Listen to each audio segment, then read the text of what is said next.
Hello, ladies and gentlemen. This is Eddie Marcus once again, and I'm here under the power of love. Love for myself and love for all of you in the name of love. That all of us may understand what love is and that we are love and love is expected of us. Many of you are quite familiar with the statements, the nuggets that I drop about here and there every now and then on the premise of trying to make a difference in the world today. That I've been dedicated to this mission for over 40 years, and regardless of the conditions of the world today, I'm still here, haven't given up. So I want to say to you, ladies and gentlemen, as I was thinking about the impeachment process on yesterday, I got a chance to observe a representation of the people. I saw the Republicans act one way, as if whatever the president is being charged with, it does not exist. Only in the, some might say that's an alternative. See, it only exists in an alternative, in the one that it is being delivered in. As far as the Republicans are concerned, nothing wrong has been done. And yet, on the other side, it's almost the total opposite. The total opposite. And so I'm thinking, I'm looking in the Congress, and I'm seeing that displayed. A representation of the people being displayed in the Congress. And you see how they look at the situations of life that affect each side, how differently they see it. The impact, as far as they are concerned, is nothing and is everything. And they represent you, the American people. And then I think about you, the American people. I think about what's going on in our societies. And then I'm reminded in the blinking of an eye that what I just got through seeing in that Congress is what is happening in the American public. And in reality, America truly do have this as an expression of where America has come, being expressed in the communities, being expressed in the Congress. And I'm reminded as I'm reflecting on these things of a couple of quotes. One says that a tree is known by the fruit it bears. Another says that you shall reap what you sow. And another says, the fruit that you got is of the seed that you planted. In other words, this is you. Everything that you see in the communities, everything that you see now going on in this impeachment process, it represents we, the American people. And that includes all of us. When you see the Republicans doing their thing in this process, when you see the Democrats, whatever side of the fence you're on, I mean, it's there and it's real. Same way out here. Now, in there might be a few voices that have some clarity, but it is what? Forced out. And on this community out here, I'm sure the same thing is happening. But what we have is what we have. What's going on in the impeachment process and what's going on in our communities. So, ladies and gentlemen, there are going to have to be some changes if you want something different. So, let me share with you some things that I can suggest play a major impact in why things are like they are. Let me start by showing you how vulnerable you are as a people. Now, Trump and his supporters, they would be willing to beat you, to hang you, to slaughter you, individually, in the name of being obedient to the Trump and the ideology that they subscribe to. They would be willing to do these things to you. They've accepted it. And now when they present it through this impeachment process, they're actually reaching out to you. Those of you who have not conformed to what they represent to this point, they're using this to recruit you. Each side, they're using this to recruit you. Now, in reality, American people, understand this. Trump has a dictatorial dream. I mean, in his fantasies, he can see himself telling somebody to slaughter his enemies, people that don't agree with him, to kill them, to massacre them. He can see himself having a reporter from the Washington Post having his head cut off. Trump can see himself having that kind of power. And his supporters agree with that. They might say they don't, but by walking in his footsteps, they agree with every doggone thing he's thinking. Ain't it something? And you the people. What I mean by you being vulnerable, those of you who he's reaching out to, you being suckered in. Look what they did.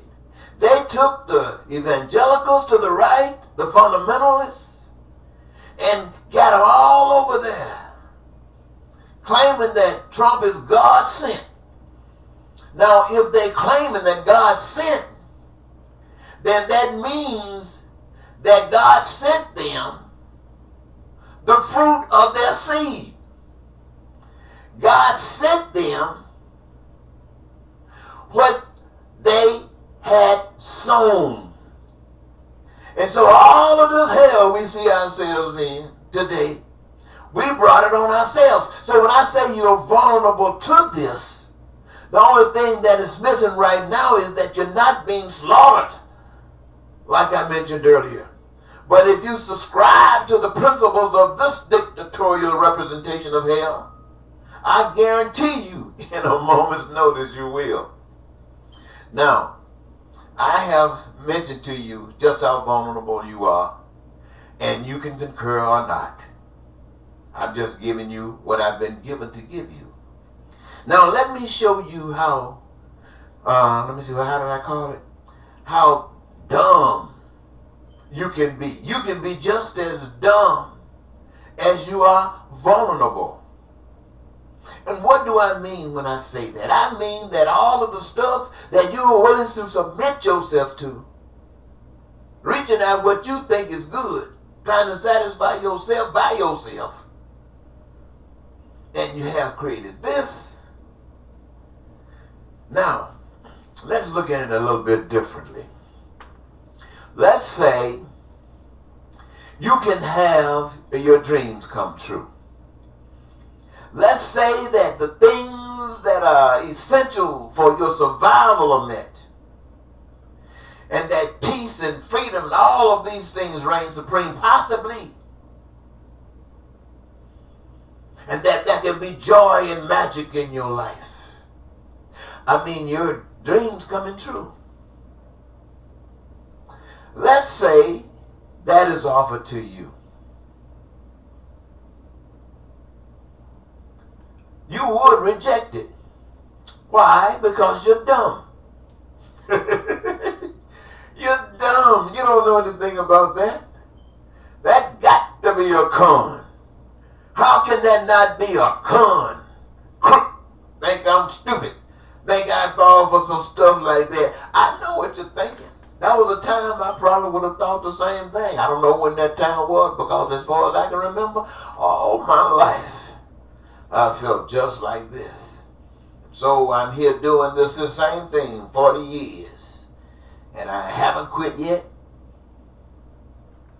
And I don't have any plans to quit. So it gets rough sometimes. I think about it. But I'm still here.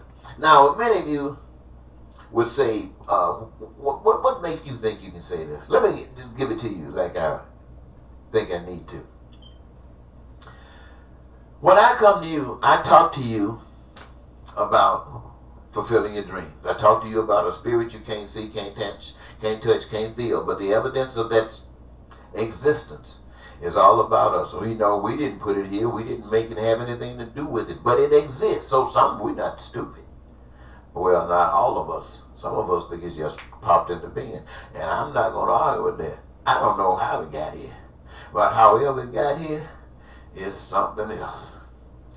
And when I turn around and I think about all of this, and I say to myself, if I were in charge, I'm not God, I'm not that power you can't see, but if I were in charge, if I were in charge, my primary concern would be, and is, that every individual on this earth, that means America and anywhere else in the world that two-legged people or one-legged or just people, wherever they are, that they know that they are loved. When I recognize that all of the resources that are available to us and they were given to us, we didn't do anything for it. I mean, we didn't do one solid thing for it. It was just put here. It's like walking down the street, you know, some of you people who got fake dreams, walking down the street and all of a sudden you see something glittering and it's a diamond ring. And you're so, how could you find this diamond ring? I mean, it is one of those expensive ones. And what if it was just a plain diamond? You would be so happy you found a diamond. Now let's look at us as human beings. On this earth, this is the biggest diamond you can't even imagine a diamond.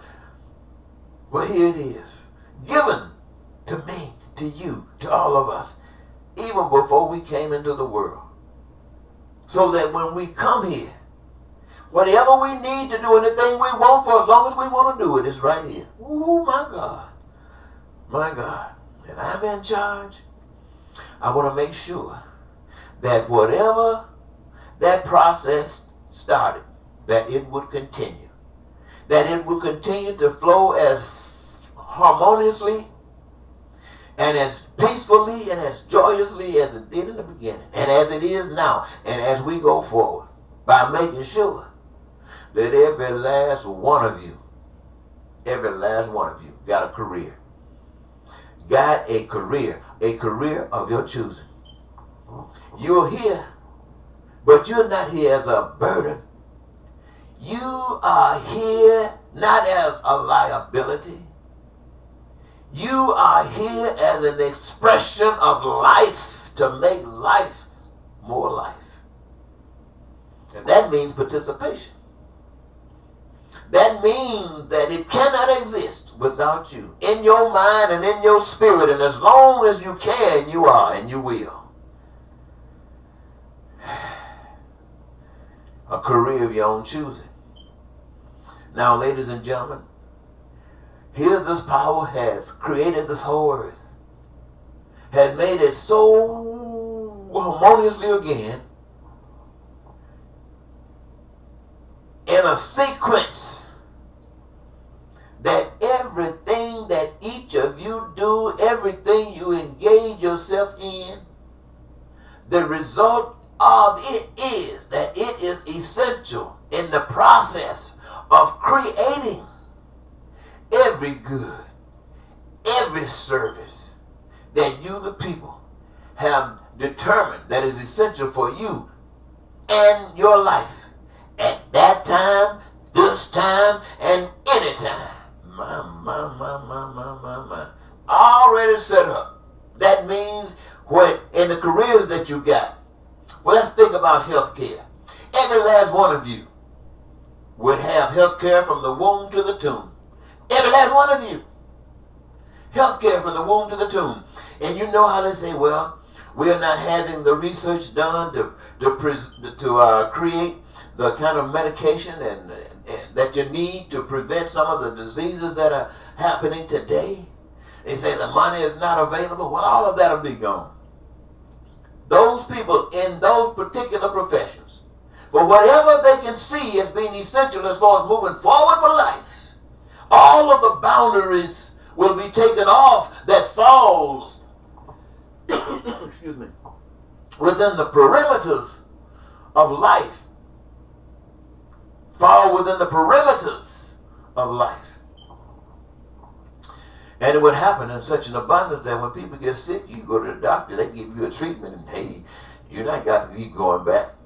Why? Because they have cared, and that power that you can't see, that you can't touch, can't feel, would have touched them in such a way that the knowledge that is required, excuse me, wow, to eradicate and deal with sickness will be there. That's if I rule the world. That means that not a single one of you would ever be denied education for any reason, unlimited and unrestricted. Your shelter, your housing would be as you dreamed it to be. Is that enough? Dreamed it to be. Your food, oh man, especially for you who have been poor and never had any time to really enjoy the cuisine and stuff, that the variations of it at least, of the various cultures and stuff. Man, you can really have a ball. You'll be learning some stuff about your other brothers and sisters that you haven't known that much about. And there you are with your infrastructure and everything. I mean, you know how we used to talk about having jewelry on our fingers? Now it would mean so little to us till we would have it on our street signs, glorifying God by making our earth, our cities, our towns, and our states look beautiful. Oh man, I'm telling you something. I'm actually telling you something. None of this required one penny. One penny. So you're taking the money out of it because now we are living for our life. We're not living for money to see if we can get enough money to have enough life to say we're satisfied. And with that, ladies and gentlemen, we got peace and we got freedom and we got prosperity and we got joy of our life, and put it together and we having what? Our dreams being fulfilled. Now you can call that communism, socialism, or any ism that you want. But if I were in charge, I would have it no other way. Not a single one of you would be out here crying, talking about you hurting because you're being mistreated. Not a single one of you. Why? Because you wouldn't be mistreated. Why? Because you're loved and you are loving. My. Now you know what? Anybody that got corrupted in a situation like this, and I'm in charge, exercising every rehabilitation process that we have come to know as being desirable and can handle the situation, that fails, and it seems like nothing else could happen. In other words, you seem like you got a rotten egg in the mix. You got a rotten cucumber in the bushel. You gonna take that baby out of there, and you gonna clean that other stuff out to make sure that germ don't spread. That's what you gonna do. So you're not pissed off with the cucumber that's corrupted. It's just, it can't dwell here. Now you can put it over there, it might start a new root. It might start sprouting and bring out a whole bunch of new cucumbers.